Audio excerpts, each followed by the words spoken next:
Two of the Middle East's biggest rivals could be moving toward an unexpected defense partnership, potentially reshaping the region's military balance. Could Iran actually join the alliance being dubbed as Islamic NATO? Tehran has reportedly received an unexpected invitation, opening the door to a potentially dramatic shift. Saudi Arabia, Pakistan and Turkey are reportedly looking at Iran as a potential member of their emerging military alliance, despite years of deep strategic and political tensions. The proposed Islamic military alliance could be preparing to expand, with Iran reportedly considering the invitation as Tehran weighs what could be a major strategic decision. If the alliance adopts a principle where an attack on one member means an attack on all, Iran's entry could fundamentally change the security equation across the Middle East. But will Tehran actually join the new bloc? Iran has reportedly received an invitation to join the newly formed Mecca Joint Defense Agreement, a claim that could significantly reshape the emerging regional security arrangement involving Saudi Arabia, Pakistan, and Turkey. The claim was made by Mehdi Rahimi, who heads Iran's parliamentary news agency, Kana Melat, according to reports emerging from Iranian media. Rahimi told Al Mayadeen that Iran's possible participation in the agreement was under consideration, although the claim has not been independently confirmed by the governments involved. The Mecca Joint Defense Agreement was signed by Saudi Arabia, Pakistan and Turkey, creating a mutual defense framework between the three countries. Under the agreement, an armed attack against any one of the three members would be treated as an attack against all three, establishing a collective defense commitment similar in principle to NATO's Article 5. The three powers have said the pact is designed to strengthen collective deterrence, deepen defense cooperation, and promote greater regional security, while emphasizing that it is not directed against any specific country. However, Iran's foreign ministry and senior leadership have yet to publicly confirm that Tehran received an invitation to join the agreement, leaving the claim officially unverified for now. Saudi Arabia, Pakistan and Turkey have likewise not publicly confirmed that they invited Iran to become part of the defense pact, making any potential Iranian membership uncertain at this stage.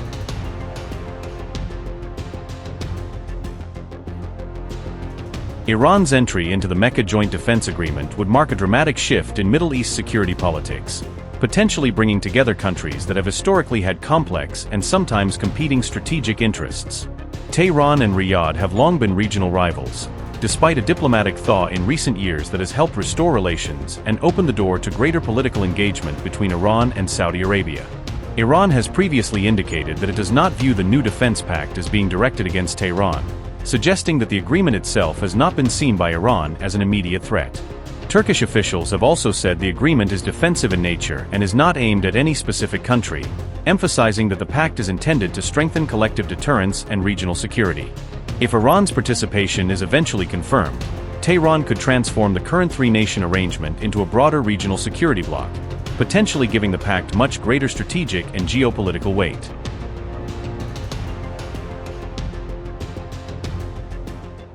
More than 20,000 Pakistani nationals were deported from the 6 Gulf states between March 1 and July 13, highlighting the scale of deportations involving Pakistanis across the region during this period. The figures were presented to Pakistan's National Assembly by the Ministry of Narcotics Control, providing lawmakers with an official breakdown of deportations recorded across the Gulf during the specified period. The figures cover all 6 members of the Gulf Cooperation Council, including Saudi Arabia, the United Arab Emirates, Bahrain, Kuwait, Oman and Qatar, showing that deportations were recorded across the entire GCC region. Saudi Arabia recorded the highest number, with 15,500 Pakistanis deported during the period. The UAE followed with 3,803 deportations. Oman deported 1,606 Pakistanis. Bahrain deported 521 Pakistani nationals. Qatar recorded 429 deportations. And Kuwait deported 97 Pakistani nationals. Gulf authorities cited a range of reasons for the deportation of Pakistani nationals, with the cases involving different legal, immigration, and security-related concerns across the region. Among the reasons given were security concerns, violations of immigration rules, and involvement in criminal offenses, which authorities said contributed to decisions to remove Pakistani nationals from the Gulf states. Among those deported were 4,628 absconders, while 1,294 people who had been jailed were also sent back. Another 968 people were blacklisted, while 1,155 cases involved Pakistanis whose passports had been lost.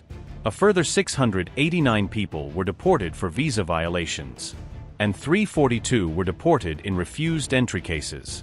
The remaining cases, classified under others, accounted for more than 6,000 deportations. The figures also included Pakistani nationals who were detained or deported in connection with videos related to the Iran war, adding another dimension to the deportations recorded during this period. Some Pakistanis were reportedly detained after filming or posting videos showing Iranian attacks in their cities, as Gulf authorities tightened scrutiny over the sharing of sensitive footage during the conflict. Pakistan's parliament was also told that the figures do not include many Pakistani nationals who left the Gulf countries during the same period. Those who left voluntarily or returned to Pakistan using valid passports were not included in the official deportation figures, as they were not classified as deportations by the authorities. The data has put fresh focus on Pakistan's ties with the Gulf states, particularly as authorities across the region maintain tighter security measures and stricter immigration controls.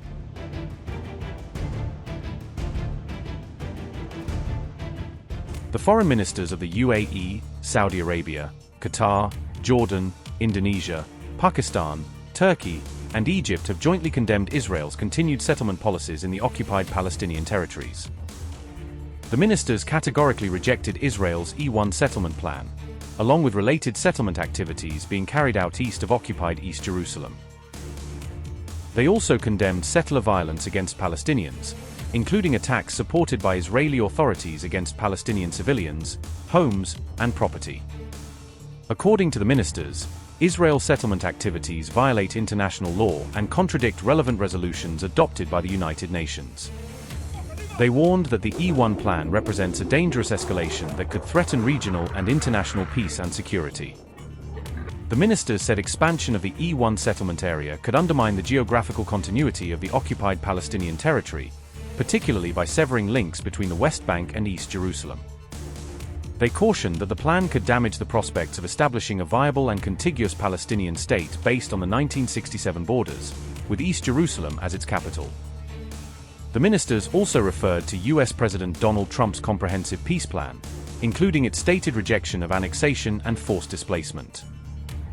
The ministers reaffirmed that a two-state solution, based on international law and relevant UN resolutions, remains the only viable path toward a just, comprehensive, and lasting peace. Finally, they warned that any actions undermining the two-state solution could further intensify regional tensions, threaten international security, and jeopardize the possibility of lasting peace in the Middle East. Upgrade your news experience with the all-new HT app. Download now.